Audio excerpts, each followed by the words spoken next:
Welcome back to Margaritas in Paradise. Been getting all these questions, and people keep asking me about the tax changes, this, that, and the other that's going on in Thailand. I'm not a tax guy, number one. And my biggest thing is I think we have to wait and see. There is a guy that's retired working for you guys up in Bangkok that did a fantastic video with the interview with the lawyer. I'm going to put a link. I'll try to put it right about there in this video for you to check out. He's a good, I've been subscribed to him for a long time, and he does great videos, great work, and he answered a lot of questions. So one of the big questions I keep getting asked about is looking for a condo, and what is the best things to look for? People ask me all the time, they know I'm in an older building, and why would I pick an older building versus one of these new luxury buildings? And so I'm going to dive into that, all right? And I'm going to try to give you all the best tips of what to do when you're looking for a condo, and kind of I follow this matrix plan of mine that condos have to have for me to even consider possibly living there, much less owning a condo or renting one as well. So stay tuned for that at the end. And anyway, let's press on. I'll tell you, if I had a choice, and I'm arriving here new, haven't had all the experience that I have right now, I would probably gravitate towards these luxury condos. I mean, they're impressive just to look at, and when you go in the front door of them, they usually have this phenomenal garden or a pool system or all these common area places, like whether it be a gym or a fitness facility or common area work areas. One of the things that you have to consider about a brand new luxury type building is, for me, they're generally a smaller room. For the cheaper units are going to be really small rooms, okay? But the more luxurious units are going to be bigger. They're going to be like 2-bedroom, 2-bath, but they're going to be in the lower square meter category. Yeah, so if you can imagine, let's say you have an 80 square meter unit, okay, and it's a 3-bedroom, 2-bath or 3-bath unit in an 80 square meter unit. That's pretty tight, I would think, considering I live in a 48 square meter unit, but mine's just a studio, okay? And mine's not a luxury unit by any means. There are pluses for people wanting a luxury unit. Usually, when you're looking at these luxury units, they have the most advanced, newest ideas when it comes to condo buildings in general. And so that's very appealing. Normally there's many available units in a building. Newer buildings have the lowest occupancy level normally. And the plus end of that, for a guy like me, I like a place that's really quiet. And the newer buildings don't normally have the thicker walls like a building like mine does, where it's really quiet. What they do have is less people living there. When there's less people living there, the chances of you having a screaming baby, or if the building allows pets, it probably doesn't, but if it does allow pets, there might be a barking dog. There's all those little things that kind of go into play. And in the area you live in, whether there's a street around with high traffic rate, all those things you have to think about, and I'll get into more of that in the other sections. Normally, when I'm out looking at a condo, it has to meet certain criteria for me. One of the biggest things is obviously how the building looks. Is it being maintained? Your first impression of the building, all right? So how many elevators does it have? If you're in a big complex for the condominium and it only has, let's say, 2 elevators, that's not probably enough. If it's over 100 rooms and the occupancy level of your building, let's say, is 50% or something like that. Let's just say that most of the people get up at 6 o'clock in the morning, and they're going out for breakfast or maybe going to work or whatever by 7:30, 8 o'clock. And if you're up on the top floor, you may have to wait 20 minutes to get an elevator to come down. Or in the evening, it may be the same thing. You have a bag full of groceries or something heavy or whatever it is, and you need to get to your room. And you have to wait a long time to get to your room because the elevators are so busy, and you're stopping at every floor going up or coming down. And it'll drive you insane. So for me, having a minimum of three elevators is essential. And I've been in buildings that have 6 elevators, and that's great. But I've also been in buildings that have 1 elevator. And what happens if the elevator fails? If you're on the 32nd floor, the stairs takes a long time, and especially if you're going up. That's a consideration too. What floor are you on? It's always great to be on that top floor. There's no doubt about it. But it takes a long time to get up there. Okay. And if something goes on, if they have a power outage or they're doing maintenance on the emergency generator or something like that, and you're stuck in your room, you're going to think you're in prison. It's always going to be at the worst possible time. So there's no good time for things to break down. But those are things to kind of think about. All right, you want to make sure that they have the amenities that you would expect, like a pool or more than one pool, or a fitness facility that's maintained and updated. And we'll talk more about that in other sections. But those are the things that you want to look at. You want to make sure they have a staff. It's just not one person working in an office. A staff is more than one person. You have a manager and you have the people that are working for the manager. All right. And you have like cleaning staff, and that's being taken care of. And you need maintenance staff because the pools need to be cleaned, or outlet goes out, or something in your condo goes out, and you need some emergency situation, and the maintenance guy is able to take care of it. There's things that happen that need to be taken care of in that building right now.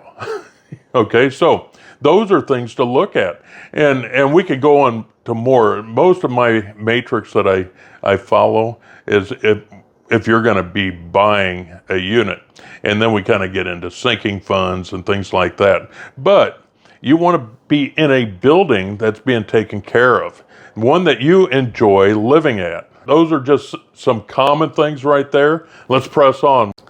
So in these luxury units, a perfect example would be like we have one right over here I don't even think anybody's moved into it yet, but the Aram would be a good one. The Riviera Wagamot's probably another one. Zaire, down the road here, North Point, is another one. There's several of them along here. Wagamot Palm right across the street and down the road a little bit. They're all considered luxury units. There's absolutely no doubt about it. And in most luxury units, you don't have the occupancy as high as in other units, but the prices to live there cost a lot more. Okay, and that's another thing. When you're looking at a unit, and depending on the occupancy, I always find out what it is. Go into the office, the juristic office, and ask them how many people are living in the building right now. Now, they have to know that, all right? They have to know it because they have to report it to immigrations, and they need to know it in case there's an emergency situation. Go in there and find out, get a general idea of how full that condo building is. And with that being said, a building that isn't as full has some pluses too, especially for renting. Okay, you could possibly be in a position to negotiate a better deal. The the room might be renting for, let's say, 20,000 baht, or maybe it's 50,000 baht, whatever it is. Okay, is there a discount available? I've heard of discounts sometimes 10, 20%, but I was just talking to another guy, and he was looking at a room they wanted 25,000 baht for. Okay, and he ended up offering them later on, not that same day, but later on, he offered them 15,000 for it, and they accepted. So 15,000 a month. They went from 25 to 15,000, saved over $300 a month. The owner of that unit probably just wanted the unit. Maybe it hadn't been rented in a long time or something like that. So there's negotiation in there. There's other things like if the unit hadn't been rented in a long time, maybe if you're only looking for a unit that for a 6-month lease or something like that, those options may be available to you. But most of these big units like that, luxury units, they want a 1-year lease in their minimum. But there's other options as well. I always used the idea that of possibly trying to save money, and I find the right unit for me. I want to make sure they understand that I want to be there long term. So long term is over 1 year, maybe 2 years, 3 years, something like that. The possibility of me offering a year's worth of rent up front in lieu of getting a further discount, or maybe 1 or 2 months for free, available. And I did that during the last time I leased a unit, and I paid for everything up front, okay? But I had terms that went with that as well. I offered them a certain amount, which reduced my rent from 20,000 baht a month down to 13,500 baht a month. I also didn't want to pay a deposit because I was giving them all this money up front. So I didn't have to put down any deposit money. And a step further, I didn't like a lot of the things that were in this unit. And most units are all, 99.9% of the condos you're going to find are going to be furnished. They had 2 twin beds in there, and that wasn't going to work for me.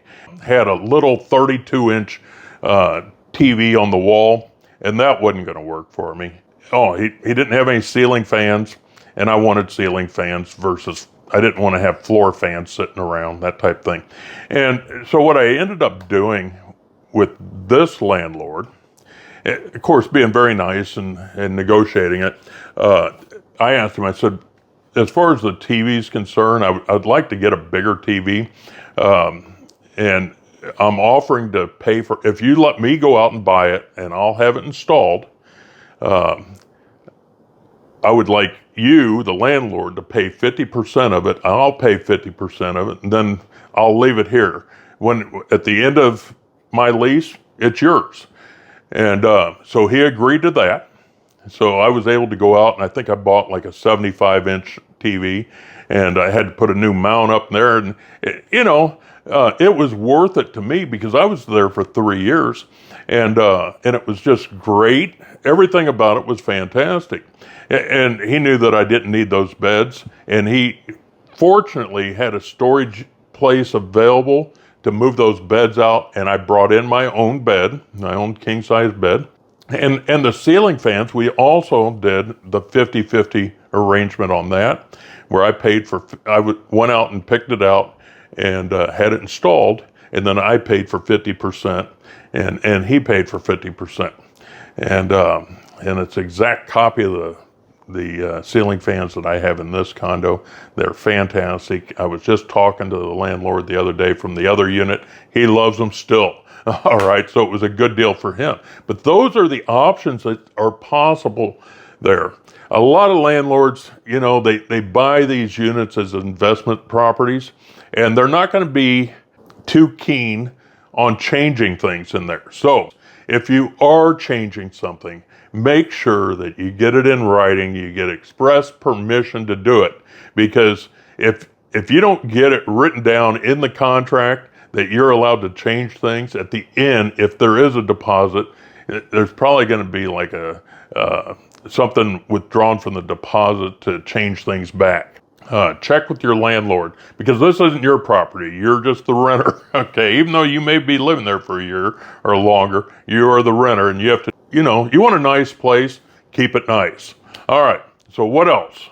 Is normally these luxury condos are on some type of main bus route, or they have taxis that are possibly parked either outside the condo complex or very, very close, and they have motorbike taxi drivers set up that are within, let's say, 50 meters of the complex. Another thing that you want to look for that is so nice is sometimes these condoplexes have like convenience stores that are located on the first level of the condos, okay, and that's great. But if they don't, you want to make sure that there's a convenience store, a Tops Daily, a 7-Eleven, a Lotus, or something that is within, I would say, no further than 50 meters.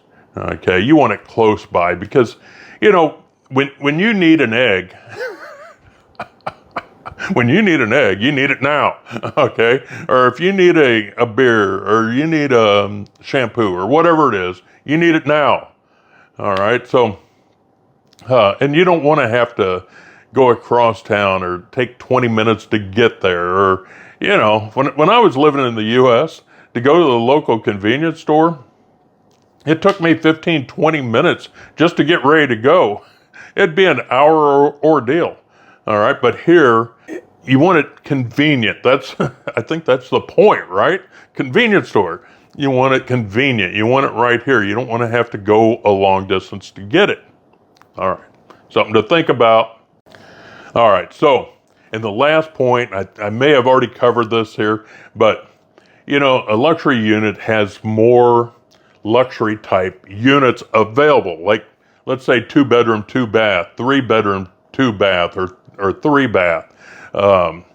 They have these big balconies. They have private elevators sometimes to your room. There's another option you have once you get below the luxury type condominiums, and you get into these mass produced buildings. Okay, these are building complexes that you see that have, let's say they have 5 buildings, and they're on this massive lot.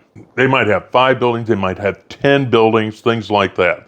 You're talking about at least 1,000 rooms, probably 2,000 or 3,000 rooms.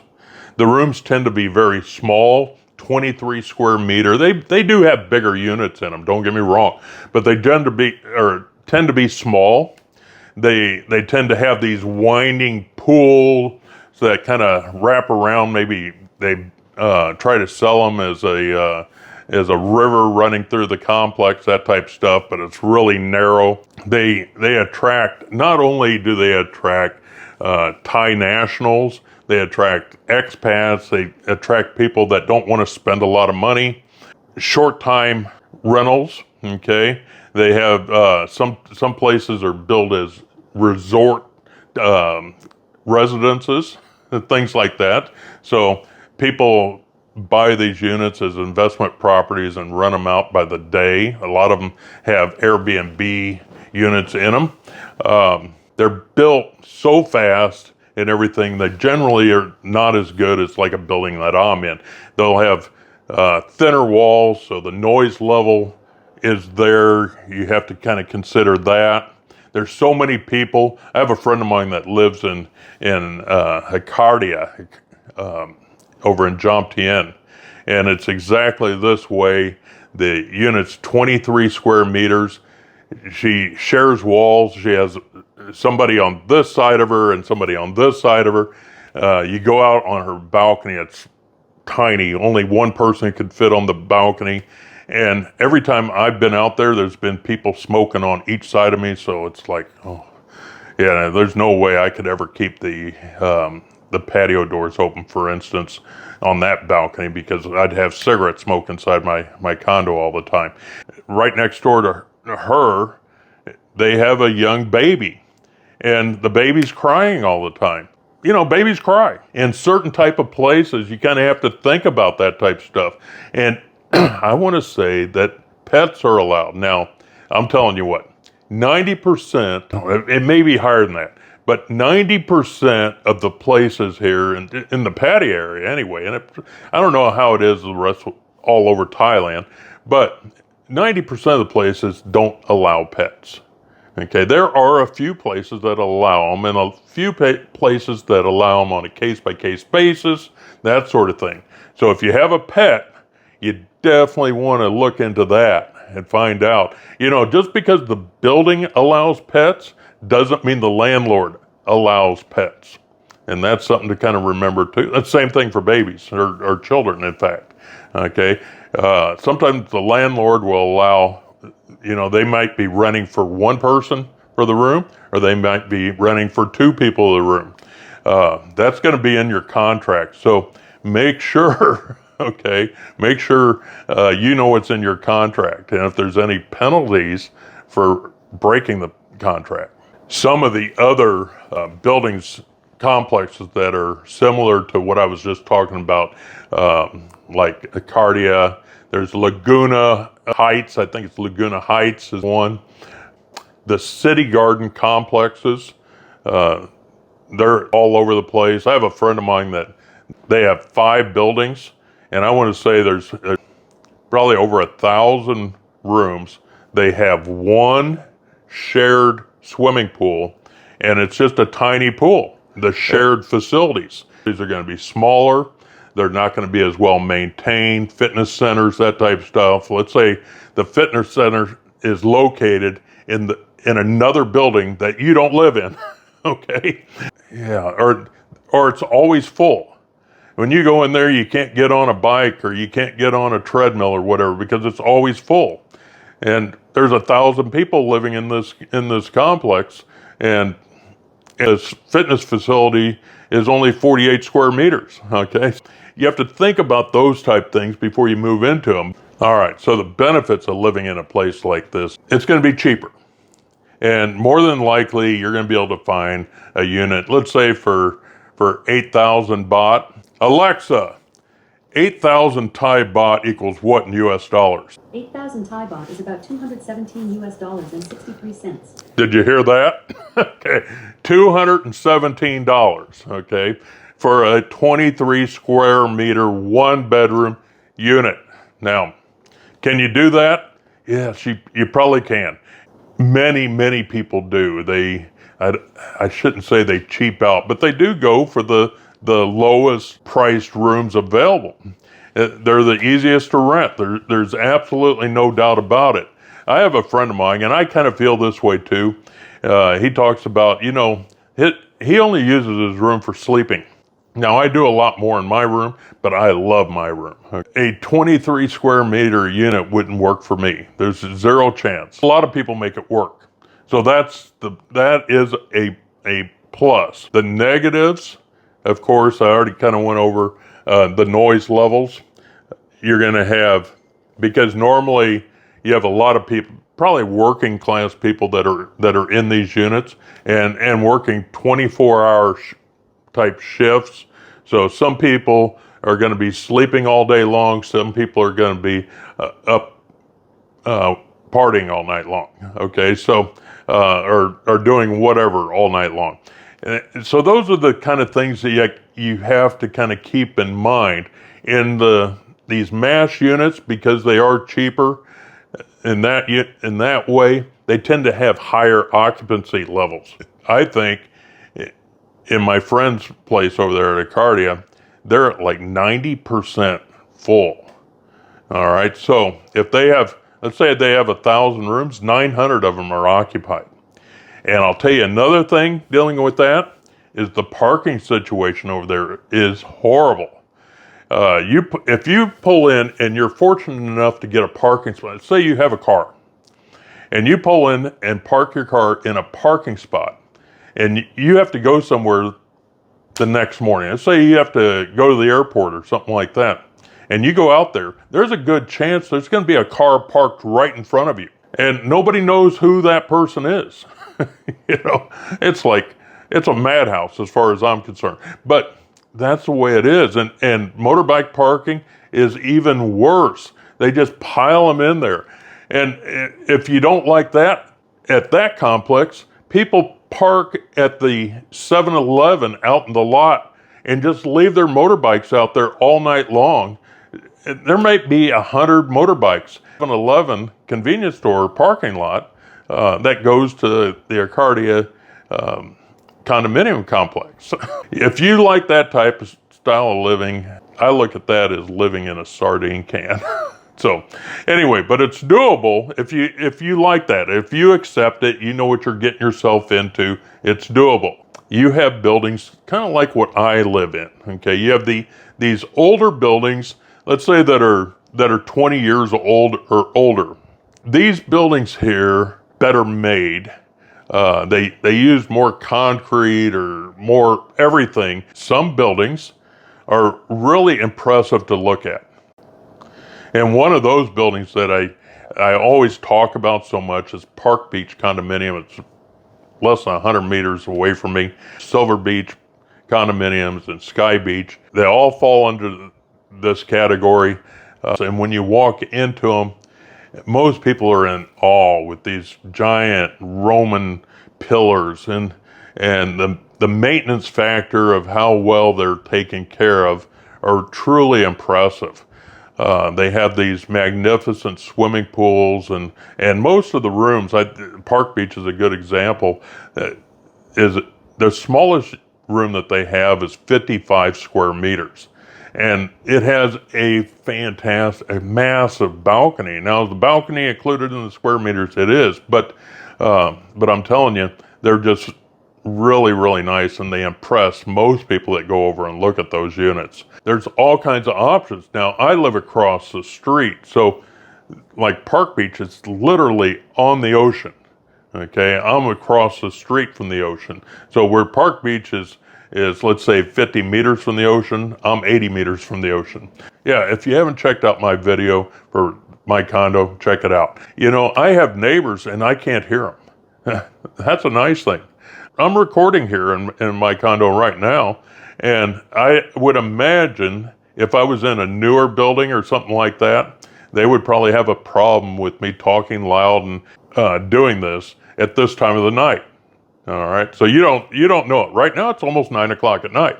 Some of the other things that are really fantastic facility. Now, that's one of the things that's common in a building where I live, in one of these older buildings, is that they may have a fitness facility, but the equipment's not maintained. So the equipment's older or declining, that are broken equipment, things like that. And that does happen. So those are things to check out before you decide that this is the building for me. Make sure the pool looks good, the way you like it. Make sure is it salt water, is it chlorine? You know, things like that. Make sure it has parking, that when you show up at 2 o'clock in the morning, are you gonna have a parking spot? Is it covered parking? Is it underground parking out back on the property? Do you have a motorbike? Do you have a place to park that? Maybe a bicycle, all right? Is there storage available? We have storage available here. And of course, you have to rent it and you have to get on a list, first come, first serve. And you have to be a resident here to have the storage. But yeah, it's fantastic. I have a storage unit downstairs, so all my friends that come over and only stay a couple months every year, but they want to leave a suitcase, I let them leave a suitcase down there. It's just what friends do, okay? It's very doable. And those are the type things that you want to make sure that's available for you. All right, so definitely check out the facility. It's really good. The one thing that I love about this place that I'm in, I'm on this dead-end road. And even though we do have a couple hotels, and every now and then you get a bus that's bringing in a load of tourists to that hotel, we don't have a lot of street noise. And that's nice. Now, during the daytime, you're going to have that guy with the loud motorcycle that, I don't know, I think they empty out the muffler or something, make them louder. But anyway, every now and then we have that. And at nighttime, every now and then you can hear a dog barking or something like that. So, and sometimes I have birds during the day that that are allowed. But it's kind of cool too. So I don't know. It's those type things that you have to think about when you live in an area like this here. We're going to talk about some of the common things you find in all classes of condos. Okay, doesn't matter where you're looking at, some of the common things, and then the location. All right, stay tuned. Hey, if you haven't done so already, make sure you give me a big thumbs up, that you're hitting that subscribe button.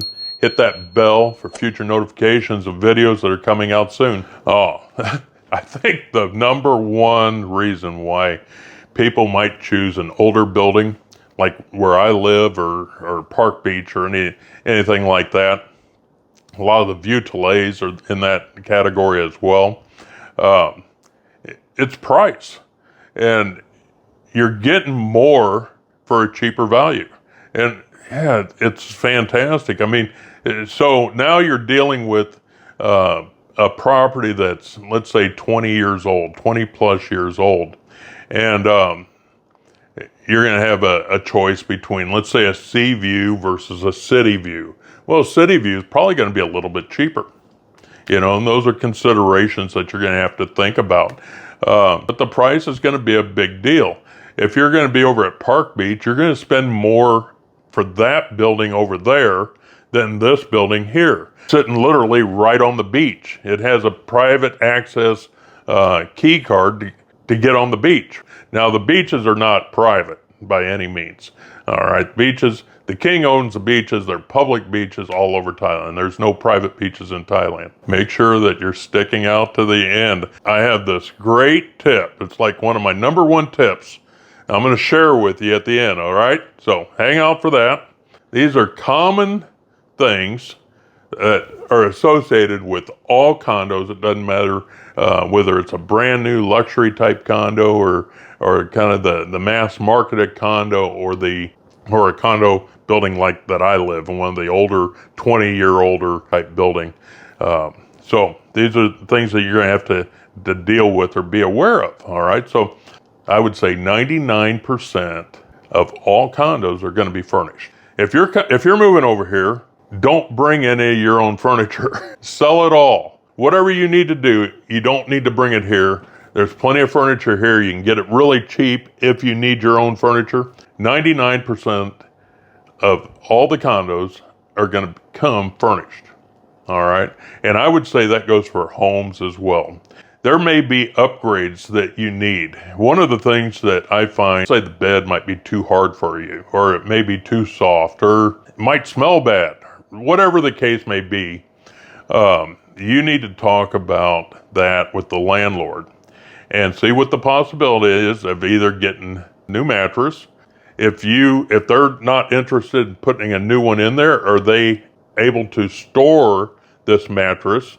You have to check that out. I have a friend of mine that he ended up just bringing in his old mattress. He took and sealed up the old mattress in a plastic bag, put a fitted sheets on the old mattress, and then put the new mattress on top of that. And that works for him. It's just really, really high, but that worked for him. I have other friends that you walk in and I have a friend of mine that has a mattress that's under the bed. So there's an option. And I have another friend that has a mattress that's leaning up against the wall behind kind of the headboard area, and he's got a blanket over to kind of decorate it. So there's different ideas out there. I would suspect that most landlords are not going to let you move furniture out. So you may have to store it on the premises.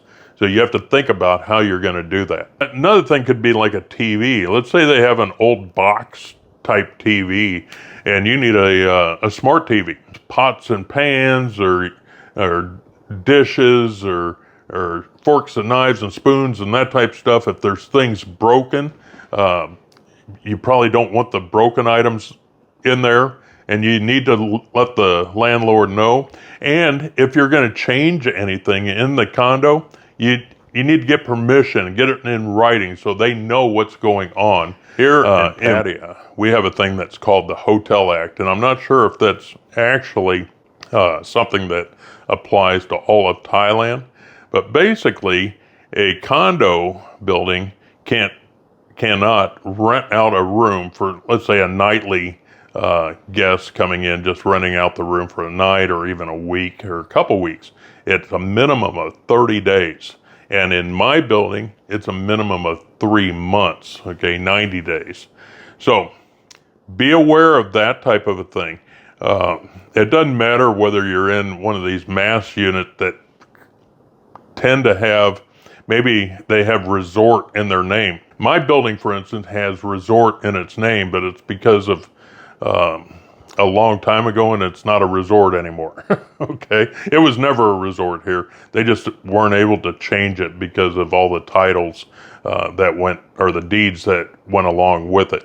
Be aware that if you walk into a place and you have a bunch of screaming kids running around and or a bunch of children in the pool during normal school hours and things like that, more than likely it's being used as a part of a resort or something like that. And is that the type of place that you want to live in? Another big thing is you need to go in to a room and shut all the doors and just sit down and listen. And listen for street noise, listen for dogs barking, that sort of thing. I have a friend of mine that says all the time, and he tells people all the time, if you're really serious about moving, go get a hold of the broker, the landlord, and get access to that room at, let's say, 7 p.m. at night. Okay?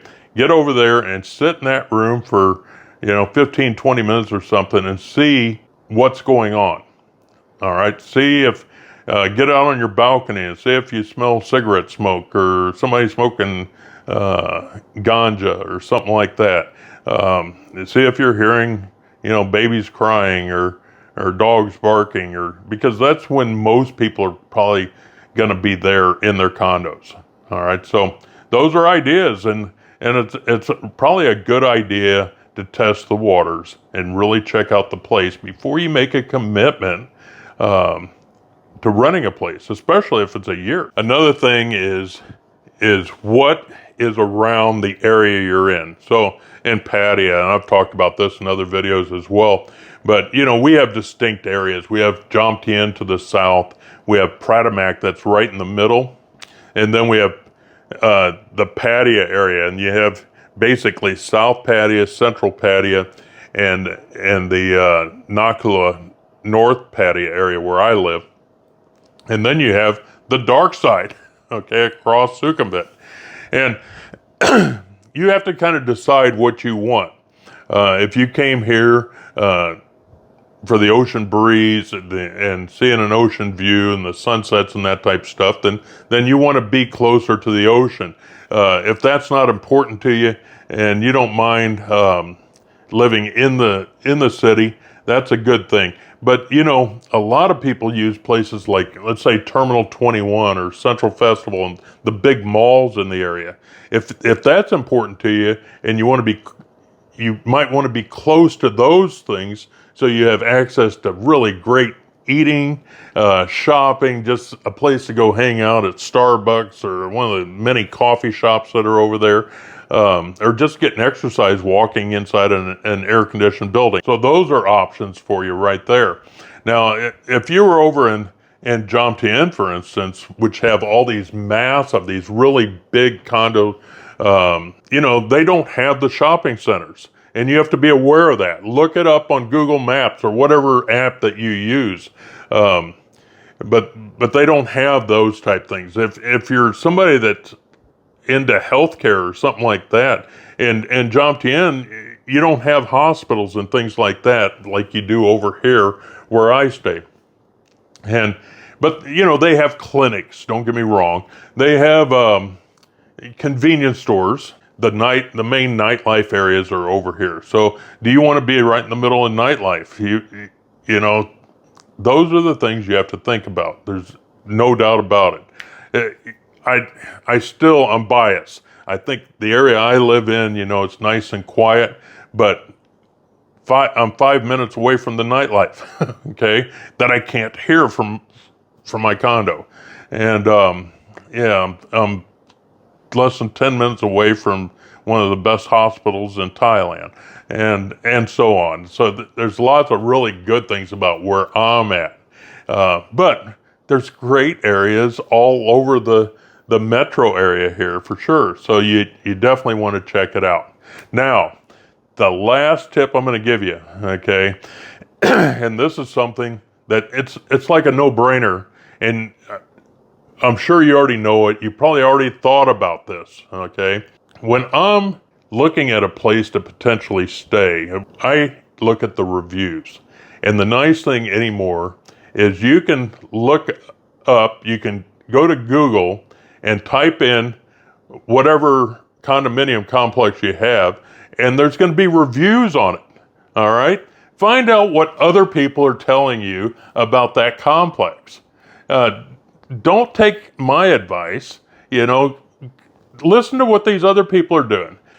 Most places are trying their best to get you to come stay there. Make sure you're giving me a big thumbs up, that you're hitting that subscribe button, and you're hitting the little bell for future notifications of the next video. I don't know why I did that. Anyway, make sure that you're checking the description box below. I'll put in some links, and there's all kinds of money-saving links. Make sure you're using, and when you're in Thailand, use Grab, use Bolt for the taxi service and the food delivery service. It's amazing, all right? And here's a tip. If you're going to use Grab, for instance, I think there's Panda service and there's Lyman. I'm sure they all have that. But most of them have some type of like pro mode that you pay, let's say 20 baht a month, and you get free delivery for the month. That's worth it. Okay. And normally when you go for the pro mode or whatever it is, it's generally very, very cheap. You get free delivery. You get possibly priority delivery. You get coupons. So when you're going to check out, look for discounts and then discounts available, and click on that, because more than likely, if you paid for the 20 baht or 19 baht a month pro mode, they're going to offer you maybe 10 to 20% discount on your food. So that's just another thing that can save you. Maybe it'll buy you a free beer or a cup of coffee. Yeah, you just never know. And that's the last thing. If you felt like buying me a cup of coffee, there's a link in the description for that too. All right. I love coffee, latte. And my favorite beer here is beer chang. Okay. What's your favorite beer? Put it in the comment section below. All right, that's all I have for you. Bye-bye.